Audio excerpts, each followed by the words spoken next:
সে রেলে তো বড় চাকরি করে বলরাম বলে, তার এক বন্ধু সে বিদেশে ছিল অনেকদিন, সে এখন ইন্ডিয়াতে ফিরে এসেছে, ভারতবর্ষে ফিরে এসে আমাকে হলদিয়াতে তখন কাউন্সিলর হওয়ার জন্য অনেকবার বলেছে, কাউন্সিলরের চেয়ারম্যান করে দিত ভোটে দাঁড়ানো, এবং কমিউনিস্ট পার্টি এখন ভোটে দাঁড়ায়।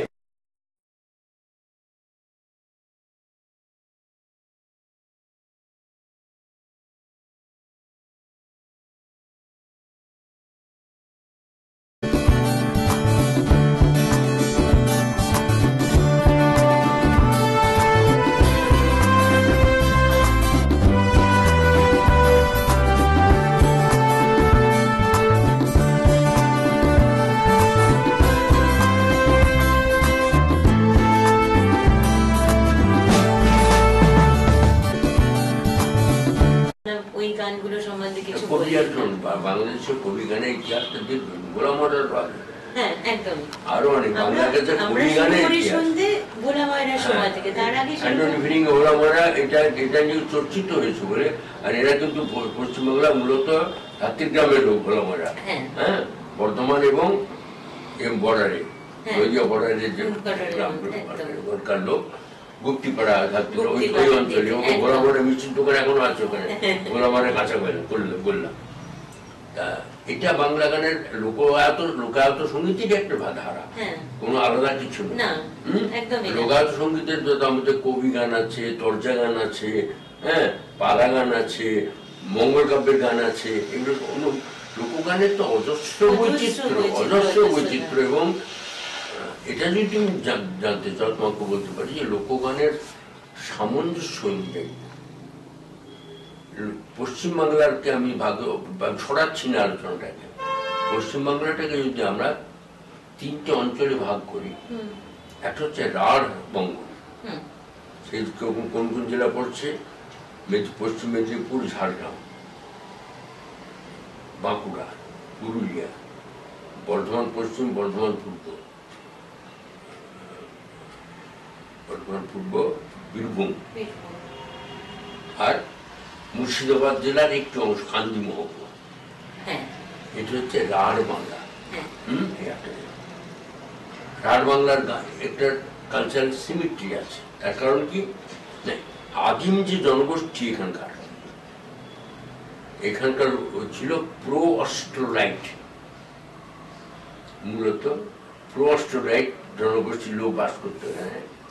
তাদের গায়ের রংটা একটু কালচে, মানে মাহাতো, বাউরি, বাগদি, বেহিয়ারা, হ্যাঁ, এই পদবী তাদের পদবী। হ্যাঁ, এরা হচ্ছে প্রো অস্ট্রোলাইট। অস্ট্রোলাইটরা হচ্ছে রাক্ষস বংশ, আরো দক্ষিণে, হ্যাঁ, অস্ট্রোলাইটরা শ্রীলঙ্কা থেকে শুরু করে একবারে অস্ট্রোলাইট, এটা হচ্ছে প্রো অস্ট্রোলাইট। আর একটা অংশ হচ্ছে উত্তরবঙ্গ, গঙ্গাটা পেরোলি, মালদা, উত্তর দিনাজপুর, দক্ষিণ দিনাজপুর, আলিপুরদুয়ার, জলপাইগুড়ি, কুচবিহার, দার্জিলিং, কালিম্পং, এই 8টা জেলা। এই অঞ্চলটি বলছে উত্তরবঙ্গ। এখানকার যারা প্রাচীন জনগোষ্ঠী তারা ছিল মঙ্গোলাইট। ওই যে হ্যাঁ, এরা তো মঙ্গোলাইট। এদের পূর্বপুরুষরা চীন, মালয়েশিয়া, আমাদের মায়ানমার, থাইল্যান্ড, এই সমস্ত অঞ্চল থেকে এসেছিল। দেখলে বোঝা যায় মঙ্গোলাইট, পীতবর্ণের মানুষ। এই দুটি অঞ্চল, অর্থাৎ মঙ্গোলাইট এবং প্রো-অস্ট্রোলাইটরা, তাদের যে এথনিসিটি অফ দ্য কালচার, সংস্কৃতির যে প্রাচীনত্ব, সেটাকে রক্ষা করতে পেরেছে। কেননা ওখানে আর্যদের তারা ঢুকতে দেয়নি। আর্যরা মধ্যবঙ্গে এসে কিন্তু সব থেকে বেশি ঘাঁটিটা গাড়ল। মধ্যবঙ্গ মানে কি, পূর্ব মেদিনীপুর, কলকাতা, উত্তর 24 পরগনা, দক্ষিণ 24 পরগনা, হাওড়া, হুগলি, নদিয়া, মুর্শিদাবাদ। এই মধ্যবঙ্গে এসে কিন্তু এখানে যারা বাস করতাম আমরা হচ্ছে অস্ট্রিক। তিনটে আদিম জনগোষ্ঠী, প্রো-অস্ট্রোলাইট, অস্ট্রিক এবং মঙ্গোলাইট। এর মধ্যে মঙ্গোলাইট আর্যদের কাছে আর্যরা যেতে পারেনি, কারণ তার জলপথের খবর জানতো, ওরা চেপে আর প্রস্ট্রোলাইটটা ঢুকতে দেয়নি। তার জন্য ওদের চেহারাতে, ওদের মুখের ভাষাতে, ওদের সঙ্গীতে, হ্যাঁ, ওদের লোকাচারে, ওদের লোকবিশ্বাসে এখনো ওদের যে প্রাচীন সংস্কৃতি তার প্রভাব থেকে গেছে আমার মুখের ভাষাতে। তুমি ওদিকে গেলে রাজবংশী, বড়ো, মেচ, রাভা, টোটো, এই যে উত্তরবঙ্গ জুড়ে যে জনগোষ্ঠী, তারা ওখানে আর্যরা যেতে না পারার ফলে তাদের চেহারার মধ্যে কিন্তু ওদের বৈশিষ্ট্য রয়ে গেছে। শুধু আমাদের এই মধ্যবঙ্গে আমাদের এসে আমরা সব হারিয়ে ফেলেছি। তার কারণ হচ্ছে আর্যরা লেখাপড়া করেছে, জানো যে আর্যরা শুধু মেয়েদের নিয়ে আসে, পুরুষ এসেছিল। এবার এসে একটা মন্ত্র উচ্চারণ তারা করে, স্ত্রী রত্নম দুষ্কুলাদপি। হ্যাঁ, এবং আর্যদের একটা নিয়ম তো হয়েছিল যে যদি তুমি একটি আর্য নারী পত্নী হিসেবে গ্রহণ করো, তাহলে একটি অনার্য নারীকে গ্রহণ করতে বাধ্য। আর্য নারী পাবে কোথায়? নারী তো আনেনি তারা।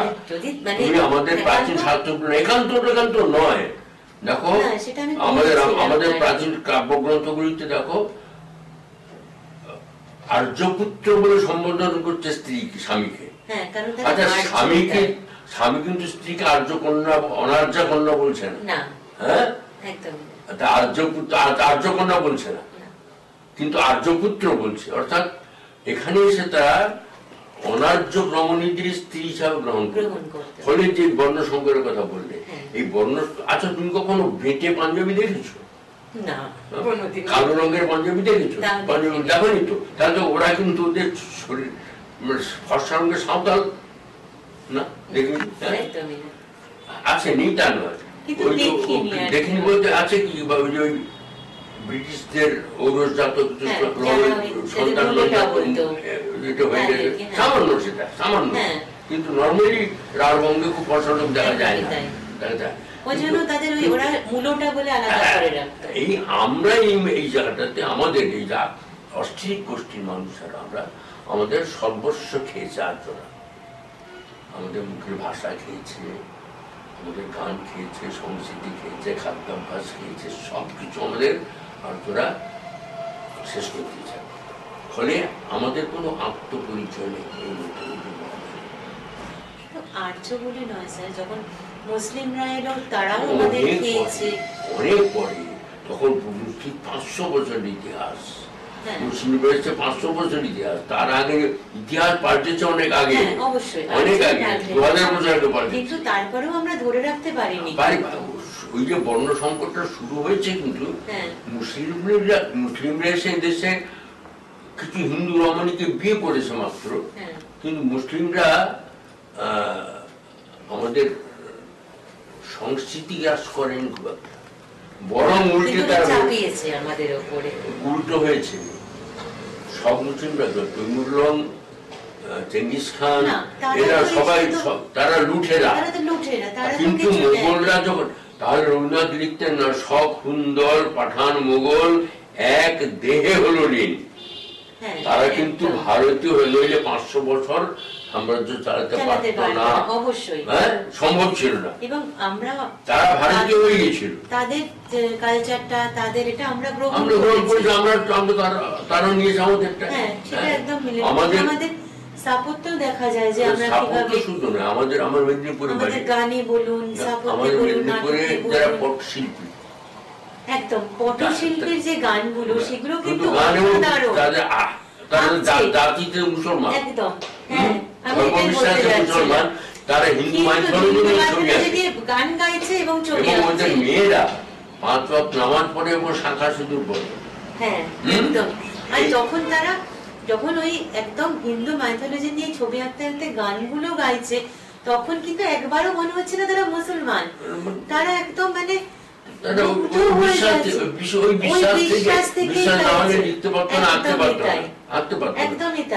ধর্মান্তরিত ধর্মান্তরিত মুসলিম, তুর্কিস্তান থেকে আসেন বা পাকিস্তান থেকে আসেন, তারা আমাদের দেশের নিম্ন বর্ণের মানুষ, তারা হিন্দু ধর্মের এই সুতমার্গতার ফলে তারা কনভার্টেড মুসলমান। হ্যাঁ, তারপরে তারা তাদের পুরনো সংস্কৃতিকে সেটা তো তাদের ভেতরে রয়ে গেছে, সেটাকে তারা ছাড়তে পারেনি, তাদের উপরে নতুন সংস্কৃতিটা এসেছে, তৈরি হয়েছে। কারণ তাদের পটচিত্রতেও একটা মুসলিম একটা সামান্য ছাপ থাকে, একটা ওদের আঁকার যে খেয়াল করেছি আমাদের একদম পুরনো আমরা যে দেয়ালে আঁকা দেখতাম, মানে বহু পুরনো বলছি, চোখগুলোর যে মানে ছোট ছোট এরকম এরকম চোখ, যেটা মুসলিম আমলে হলো চোখগুলো একটু টানা টানা লম্বা লম্বা হয়ে গেল। তবে কপালটা, কপাল আমাদের কপাল হতো বড় কপাল, কিন্তু মুসলিম আমলে এলো হচ্ছে ছোট কপাল। আমাদের এইখানে যে চোয়ালের ব্যাপারটা সেটা আমাদের ছড়ালো, যেটা আমাদের এরকম লম্বাটে বানালো। এইগুলো আমাদের পটচিত্রে আস্তে আস্তে ওই পটচিত্র কিন্তু কলকাতাতে এসো কালীঘাটের পট বলে যেটা হলো সেটা কিন্তু ওখান থেকে ওই প্রভাবটা এসে পড়লো, হ্যাঁ পড়লো এখানে।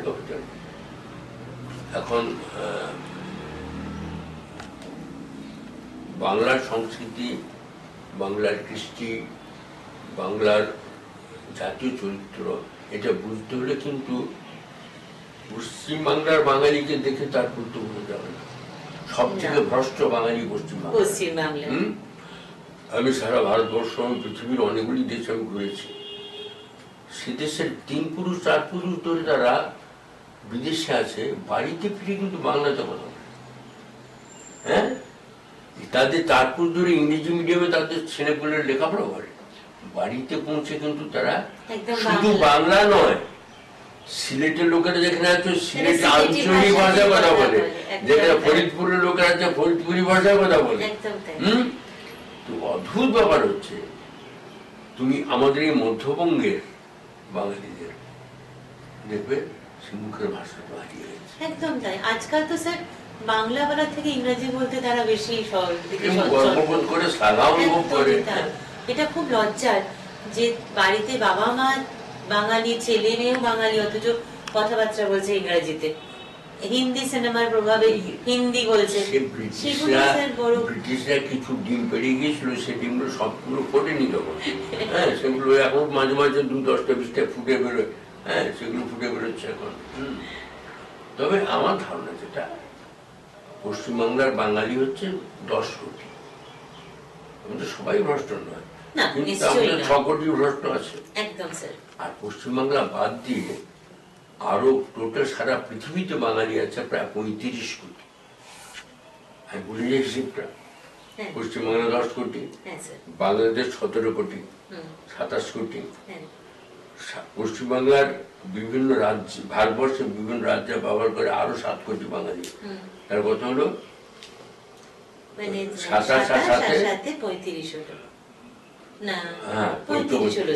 ভারতবর্ষের বিভিন্ন প্রান্ত, পৃথিবীর বিভিন্ন দেশ জুড়ে, এবং বাংলাদেশ, আসাম, ত্রিপুরা, পশ্চিমবাংলা এই মিলে প্রায় 35 কোটি বাঙালি বাস করে। এর মধ্যে ভ্রষ্ট বাঙালির সংখ্যা 5 থেকে 6 কোটি।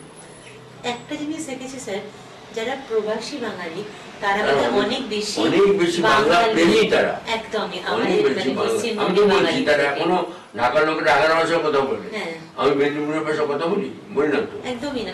উপরন্তু যারা বহু বছর বিদেশে থাকার পরে বিদেশি মেয়েদেরকে বিবাহ করেছে, তারাও সেই মেয়েরাও কিন্তু বাংলা বলে দেখেছি, একদমই। কিন্তু আমাদের পশ্চিমবঙ্গের বাঙালি যারা, তারা যদি বিদেশে গিয়ে বিবাহ করেন, তারা ওই ভাষায় কথা বলেন, সেই পুরুষ কিংবা সেই মহিলা কিন্তু বাংলা শেখেন। এটা একটু আশ্চর্য লাগে স্যার।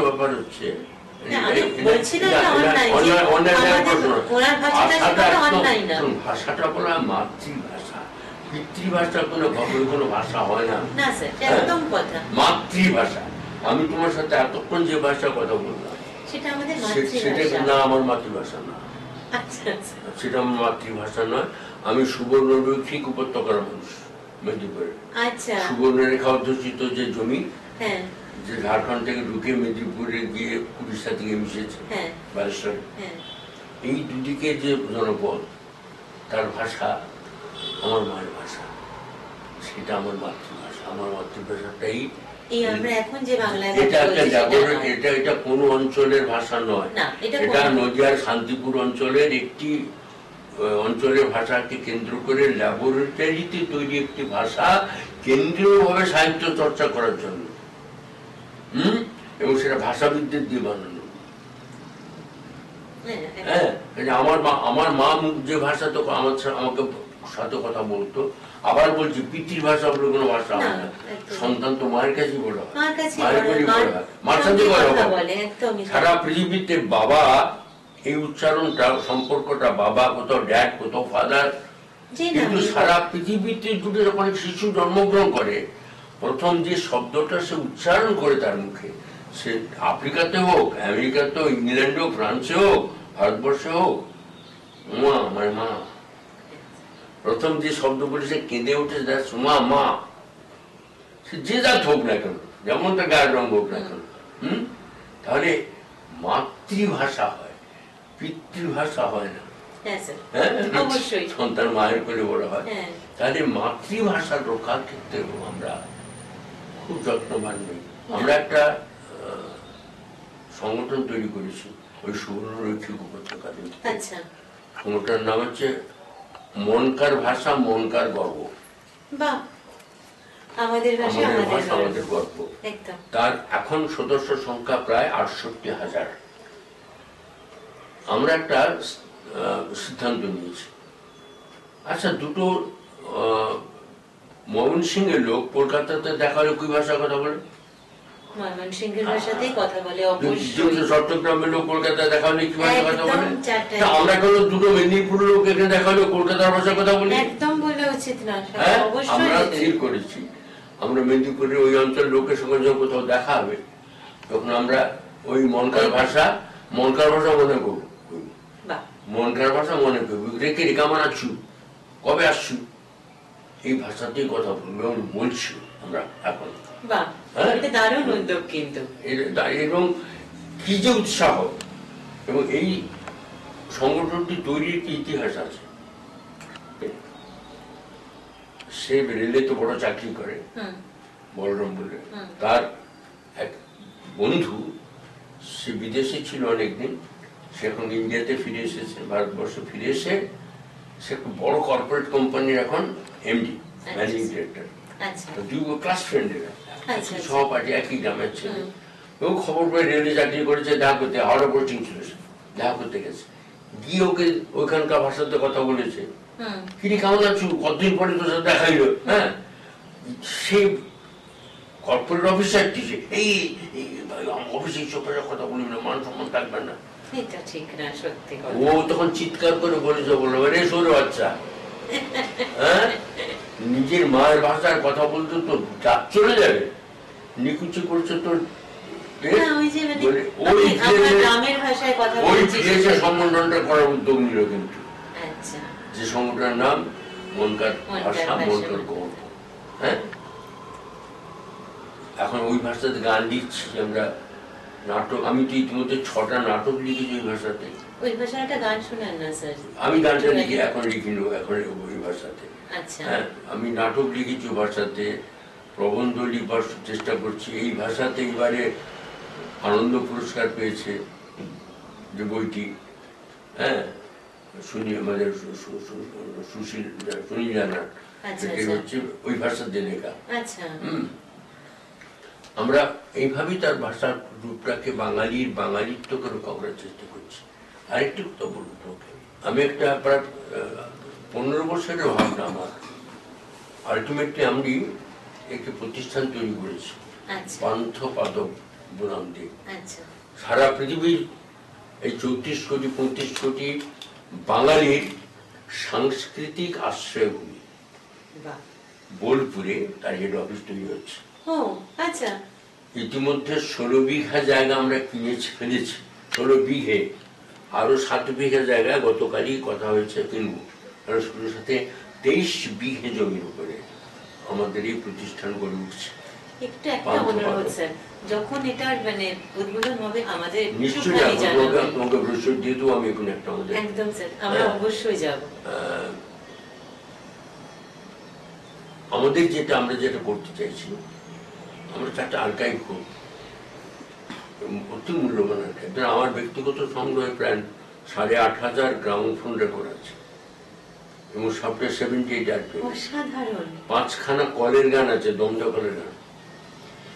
অর্থাৎ মানে এখনো সেগুলো কাজ করে না? হ্যাঁ, একদম রানিং কন্ডিশনে রেখেছেন। মানে বাজারে তার প্রচুর মূল্য, তাকে বিক্রি করতে গেলে কয়েক লক্ষ টাকার মালিক। একদমই তাই। ওখানে নিয়ে যাবো। এটা একটা হবে পুতুল বাড়ি। আচ্ছা। পশ্চিমবাংলার 23টা জেলার গ্রামীণ পুতুল তার এই সংগ্রহশালা। আচ্ছা। গ্রামের মেয়েরা যে পুতুল বানায় সেই পুতুল, এবং প্রত্যেক জেলাতে আলাদা আলাদা হয়। একদমই স্যার। হবে আদিবাসী জনজীবনে ব্যবহৃত তাদের শিকারের অস্ত্র, তাদের বাদ্যযন্ত্র এবং তাদের মেয়েদের গয়নাগাটি। এটা একটা আর্কাইভ। আমি আপনাকে একটু আটকাচ্ছি স্যার, এই যে পুতুল বাড়ি যেটা হবে, আমাদের যে পুতুল নাচটা একদম বন্ধ হয়ে গেছে। আমার দক্ষিণ 24 পরগনার ডাং পুতুল, নদিয়ার তারের পুতুল সব থাকবে। গ্লাভস পাপেট, বেনি পুতুল, বেনি পুতুল, বেনি পুতুল সব রকম সব থাকবে। পুতুল যেটা নাচটা আমরা দেখতে যেতাম, সেটাও আমরা ট্রেনিং দিয়ে ওখানে ব্যবস্থা করবো। ট্রেনিং কিভাবে পুতুল নাচ হতো সেটা দেখাবো আমরা, সবকিছু করবো আমরা। আর একটা বিনোদন পার্ক করবো,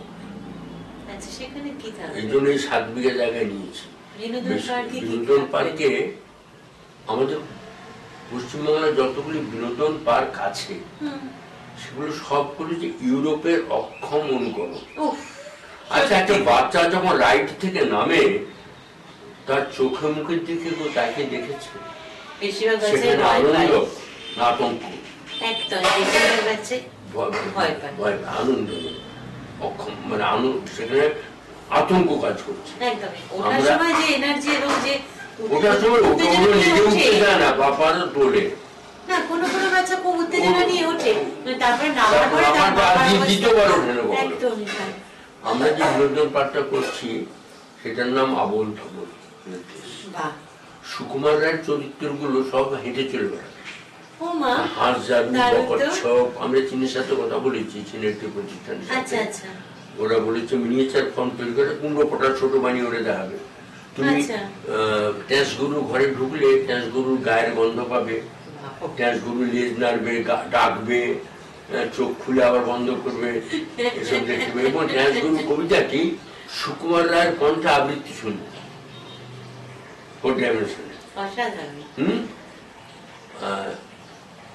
অর্থাৎ সত্যিকারের বিনোদন পার্ক, যেটা আমাদের নিজস্ব আনন্দ পাবে বাচ্চারা।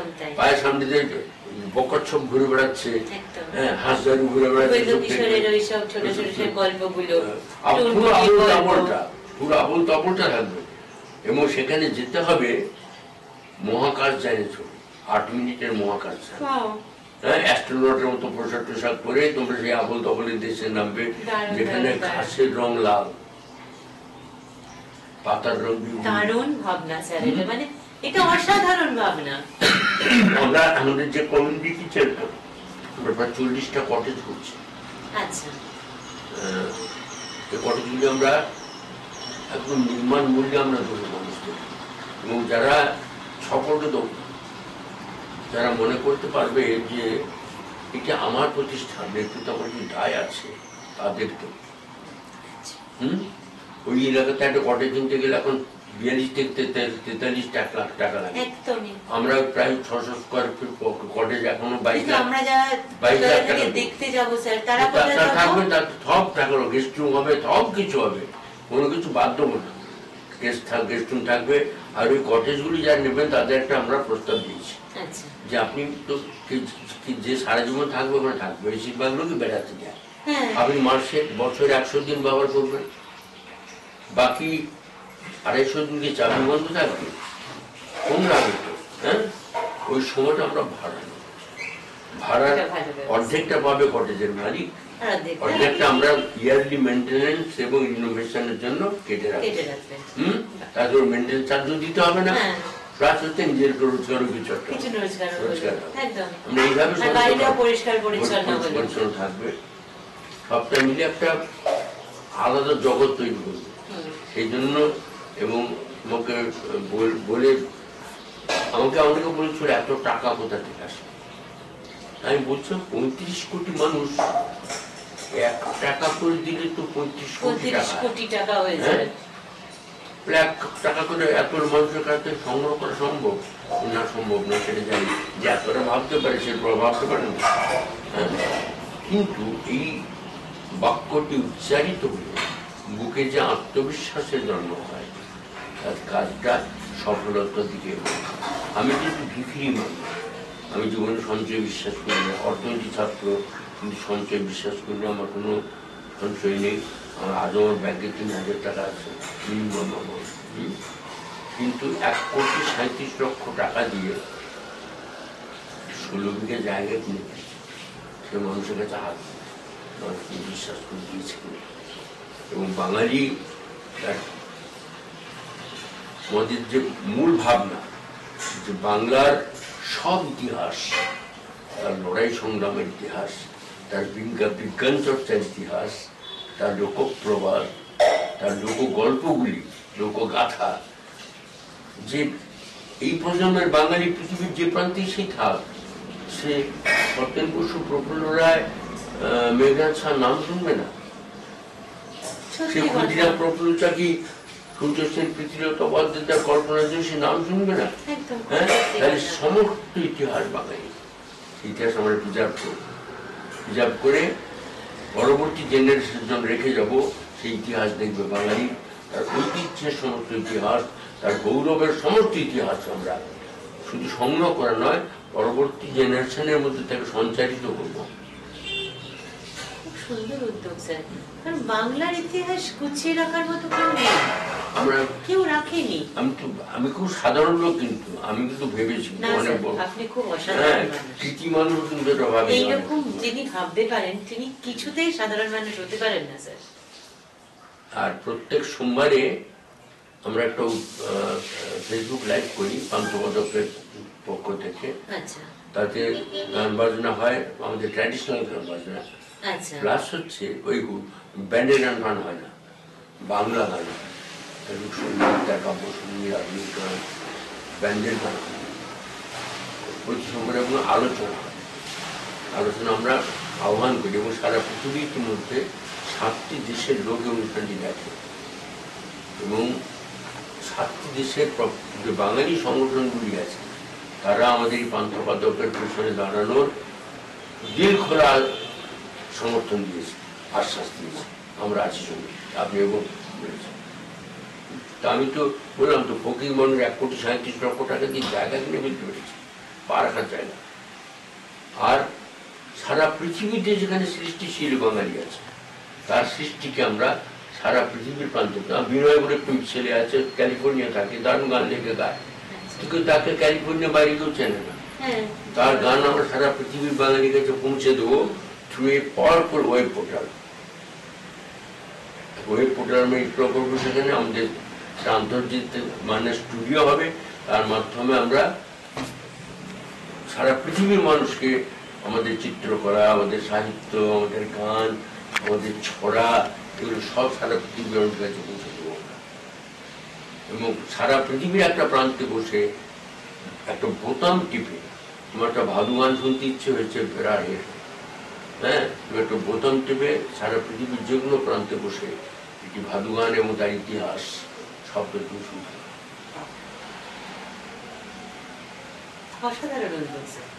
বলো, আর কি জিজ্ঞাসা আছে? ইন্টারভিউ বলো। মানে আমি এতটাই মুগ্ধ হয়ে পড়েছি কিছু বলতে পারছি না। মানে এরকম একদমই না স্যার, মানে এইরকম যে একটা শুনবো এটা আশাই করে আসে, খুব সত্যি কথা। আমি তোমার যাওয়ার সময় আমাদের একটা প্রশ্ন দিয়ে দেবো, তোমাদের এর মাধ্যমে আমাদের এই প্রচারটাও করো। এই ধরো আরেকটা যে বলে দিই, আমরা এই 8, 9, 10 মার্চ যদি পারো এসো, জয়দেবে আমরা একটা উৎসব করছি, রাগ উৎসব।